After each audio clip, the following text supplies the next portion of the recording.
Mr. Siddiqui, thanks so much for speaking to SNI. Now, a marathon round of negotiations has ended in Qatar. That's Zalmay Khalilzad's own words. 25th of February to the 12th of March, with maybe Friday and Saturday in the middle where there was a break. So it's been almost 16 days of negotiations. Both sides, that is the US and the Taliban, have put out statements on social media, and so has the Afghan government. But now, as a former spokesperson both of the GMIC and the Interior Ministry, what is your opinion of what has gone down so far? Hi, Amitabh. It's good to see you. Yes, it has been a marathon, as Ambassador Khalilzad said today. Um, we were wondering actually to see and find out what were the reasons that it took longer this time. Of course, it's not easy to go through all those discussions, but at least what he mentioned about the all those talks, that nothing is agreed until everything is agreed upon. So we will have to wait on the details of the discussions. For us as the Afghans, it is very important to see where these discussions go, and how we can bring peace, which is really something that every Afghan is looking for. So we will have to look into those main points of discussions, especially the ceasefire, and also the progress made towards an intra-Afghan dialogue with the Taliban, which is the key demand of our people and our governments to reach to deal potential. Right, Mr. Siddiqui. So now, if you look at the statements that have come out on social media from all three sides, so it's the Taliban, Zalmay Khalilzad, or Harun Chakunsuri, who's President Ghani's spokesperson, they're all mentioning these two key areas, which is a comprehensive ceasefire as well as intra-Afghan talks. The Taliban and Zalmay Khalilzad have both said that that has not been agreed as yet. There's been a draft agreement. It's not a final agreement on the first two points, which is, of course, the withdrawal. We don't know whether the deadline has been set out as yet. And, of course, that Afghanistan should not be used, the territory should not be used for terrorist attacks. They should be, I presume, they'll be talking about moving away from the Al-Qaeda or condemning the Al-Qaeda and other terrorist groups as well. So in terms of that progress, which both the Taliban and President Trump's special representative have said have occurred, how do you see things moving? This is probably the fifth round that they've already had. Well, it's very difficult to trust what the Taliban say all the time. It's not easy for the Afghan, especially with Taliban, still engaged in violence. You saw a number of attacks waged by the Taliban while their leaders are talking in Qatar. So it's very hard to really believe unless we do not see actions by this group. So what we want is an immediate cease to their violence.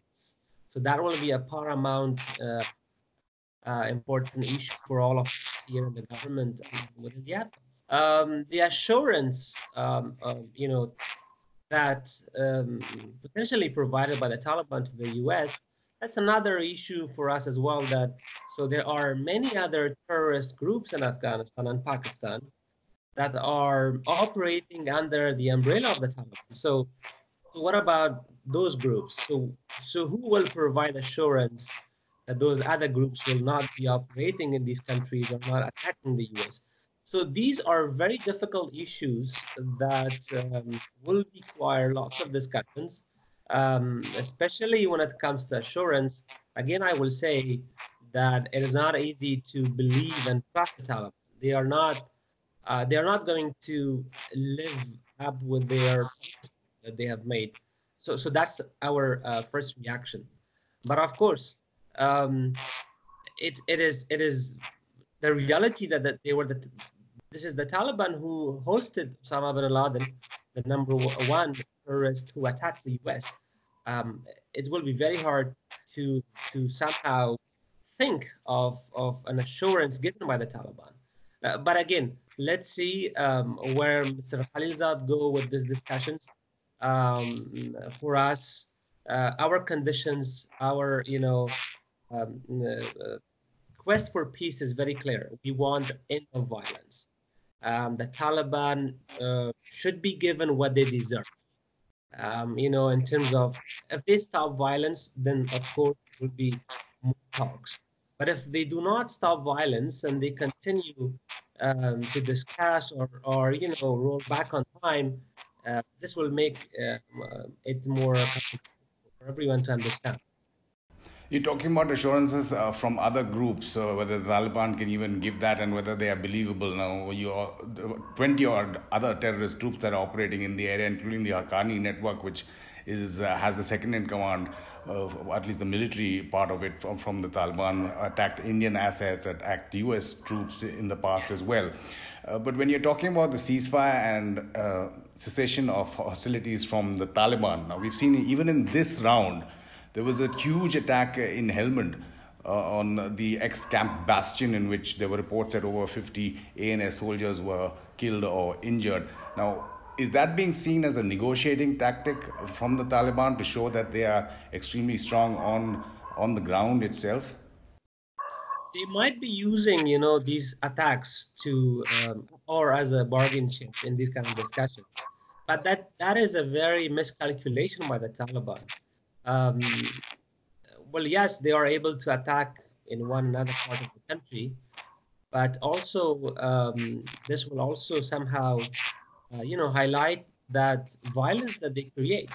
So the Taliban, first of all, they will have to really consider this opportunity, whereas the US is trying to talk to them one-on-one, and they should really also look into the commitment by the Afghan government and openness by the Afghan people to, forgive them somehow, despite the violence and despite the troubles and all the blackouts they have committed for the Afghans. So I, as an Afghan, at this stage, I will not trust the Taliban until we do not see real actions, until we do not see they disconnect from those many other terrorist organizations that are states, and their hands are red with the bloods of innocent people. So it is very difficult for all of us to understand how that hierarchy of the Taliban will work, those other networks of terrorists. Many of them that are in Afghanistan and in Pakistan, they will come out and they will accept what the Taliban will say in terms of their negotiation. Sure, Ms. Siddiqui, even the U.S. National Security Advisor John Bolton has gone on record on camera to say that the U.S. doesn't trust the Taliban blindly. They are going into these talks hoping to achieve peace. But there's also the fear that the Taliban has not announced its spring offensive yet. There's going to be a break in talks. We don't know how long that will take. So again, if the Taliban wants to prove, so as to speak, quote unquote, its strength, then attacks could increase in that period. Well, the Afghan government is ready to counter.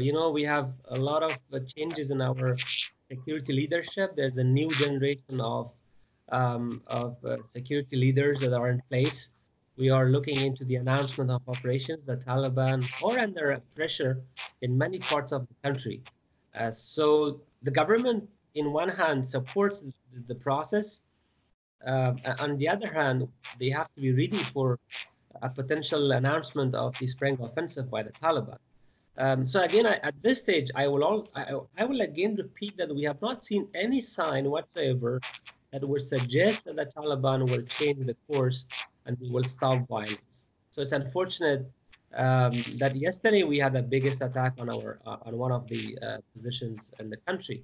So let's see what progress comes out of this 16 days of discussion between the two countries, between the US and the Taliban group in Qatar. And of course, Ambassador Khalilzad will come to Kabul and he will also brief our president, and we will see it from there. But again, it is very difficult for all of us, for the Afghans that have seen Taliban like 29 years ago, how violent they are, and they have not seen any major change in their characters or their ideology. They are still seeking that extreme version of Sharia. They are still having strong links with many terrorist organizations, especially Al Qaeda, Haqqani, and those people living under their control in those areas. We have reports that they are suffering and they have not seen any change in their behavior. So Taliban have not changed, and that's why what I say, what they get from these discussions, they have to get what they deserve. So this has to be a clear message to the Taliban by many, especially by US, who is involved in negotiation with them. Ambassador Khalilzad has in a statement said he's going back to Washington, D.C. to consult with the president and possibly with the other national security apparatus. He will, as you're mentioning, also at some point of time go to Kabul to brief President Ghani. But is there a sense that the Afghan government has been kept out of these talks so far because the U.S. and especially President Trump, before the next elections, wants to withdraw in some manner or number from Afghanistan? Well, the best case scenario would have been that, the Afghan government, as a legitimate government, could have been included in all those talks.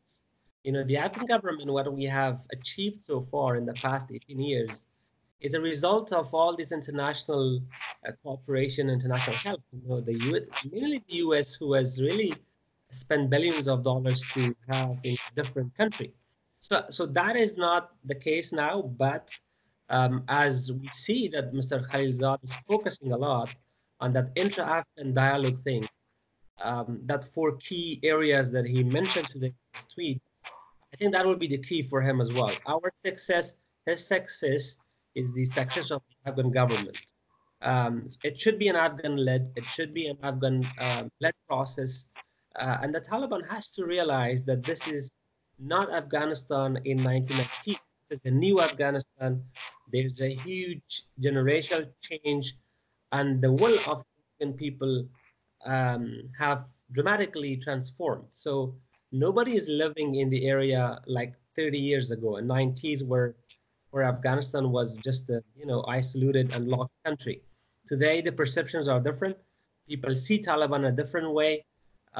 As I said again earlier, the only opportunity for the Taliban is to come and embrace what the people can offer to them and what they deserve.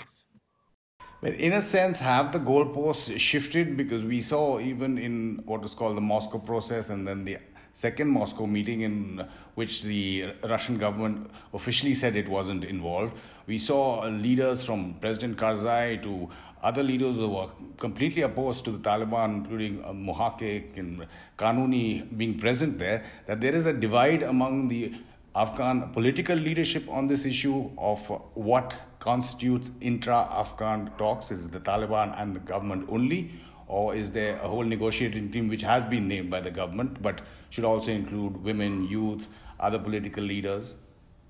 I believe everyone has that kind of willingness, or the objective is the same for everyone to really look at the peace process. Everybody agrees on the platform, everybody agrees on the goal, that is peace.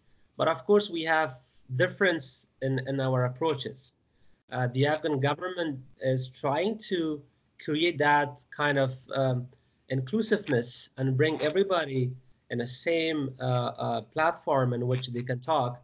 But if you would see, they also announced these politicians at the end, they will come out in a statement and they will say, yes, we have a legitimate government and they support the Afghan government's negotiation with the Taliban.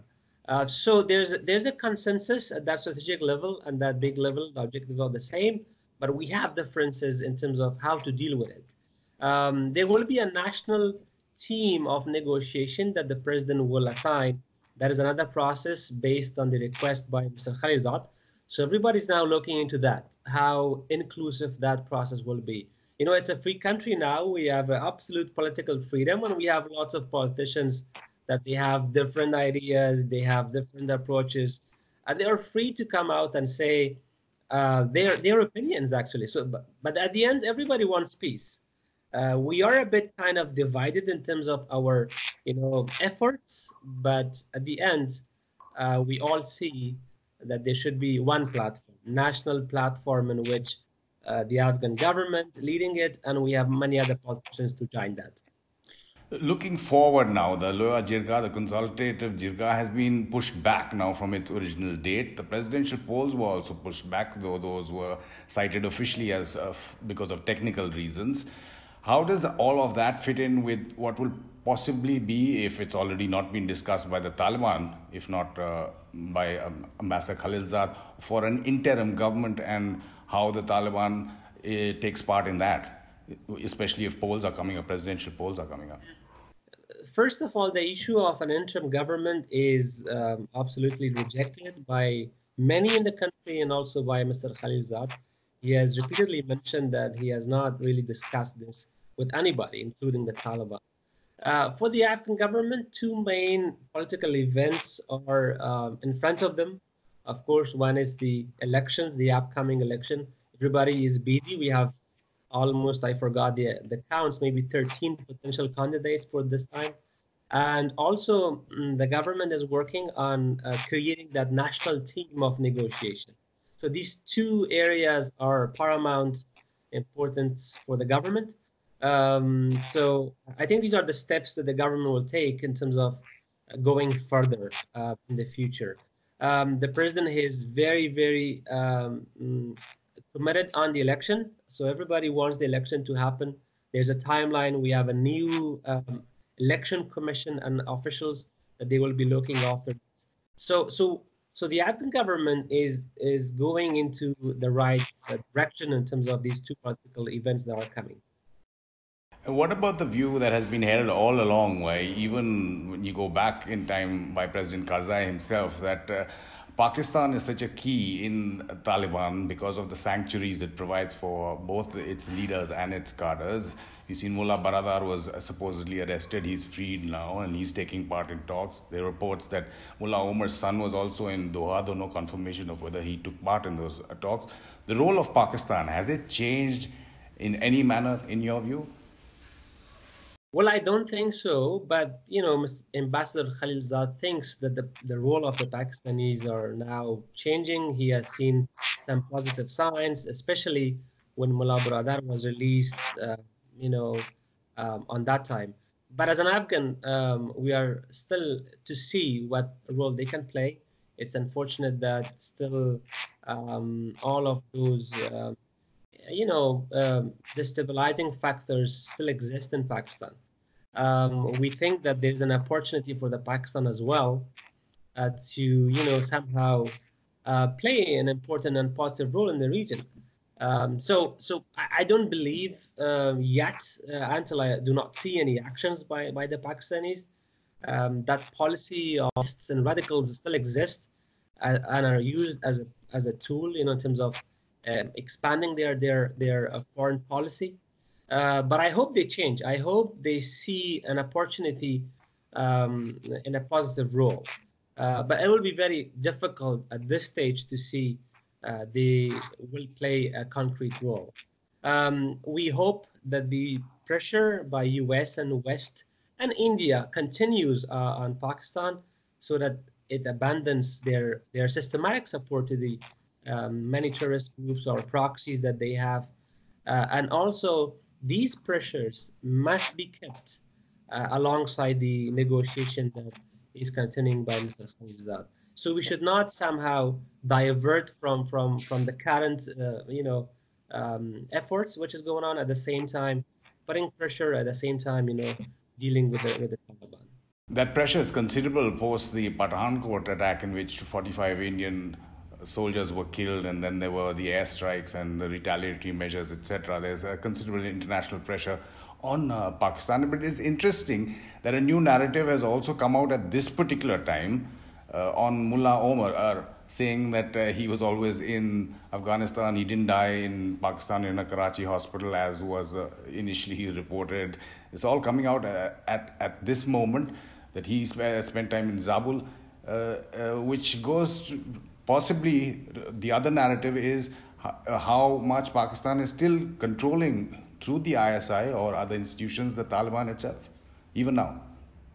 Yeah, there's no doubt that the level of control on the Taliban still remains the same. So that's like a common understanding, and everybody knows this. Yes, the Mullah Omar issue, I think that this was yet another effort by those elements to somehow evade that pressure and somehow say that, look, we are not hosting these leaders. Whereas it's clear, and there were enough evidence given to the Pakistanis by the Afghan officials about the whereabouts of Mullah Omar. So he traveled, he was in Pakistan, he was in Karachi, and that's where he died.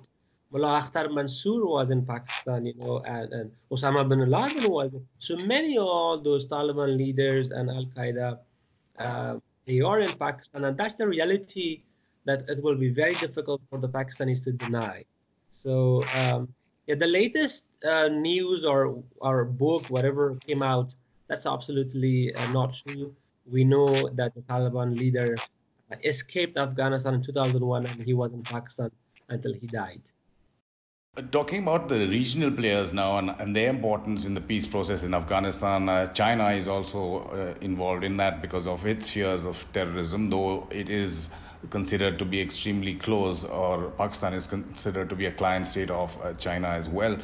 Iran has been involved. It said it's now officially diplomatically been talking to the Taliban as well. India, for the first time, sent former ambassadors of Pakistan and Afghanistan to Moscow, though they were just observers. The first time that they were present during the talks with the Taliban. How do you view the regional players and the various divides and pushes and pulls, the great game as it's called in Afghanistan, and what everybody wants, and how will that contribute, or will that fracture the peace process in any manner? I believe that it will complicate the process. This will have implications because the way that regional countries are playing their role, this will create some uncertainty. This will also give some kind of, I will say, a momentum to the Taliban group, and will make it hard so that they can concede easily. I personally believe that the Russians, the Iranians, Pakistanis, that they are giving support to the Taliban, or they are trying to interfere in the peace process, will make it very hard for Mr. Khalilzad to, work on the process independently, or at least make it hard for him to easily concede the Taliban. That will be the implications of that. Taliban will be eventually looking into other options, and they will increase their demand for more, as we have seen, unfortunately, in the past. So we will have to see only one country or others, they can come and they can support the Afghan-led process. Each country cannot go and negotiate with the Taliban on behalf of the Afghan people. So this is something that will further complicate the process, and will further create uncertainty among the Afghans, and will also create doubts among the Afghans that which party should, we trust. We cannot trust Iran. We cannot trust Pakistan, of course, and we are very cautious what the Russians are doing, because the Russians, they have their own interests. But of course, we can trust India. India has been there since day one to support us without any other kind of thing. But we cannot lay the same level of trust on the other regional partners. So that's why we say, let us do it, but you can stand behind us and support us what we want for the peace in Afghanistan. Sediq Sediqqi, thank you so much for speaking with us on SNI here. We'll be obviously waiting with bated breath to see how the days and weeks progress in terms of these talks. The reports that Secretary Pompeo may even land up wherever the next talks are. But thank you again for speaking to us. It was a pleasure to be here, Amitabh. Thank you so much for calling us. Thank you.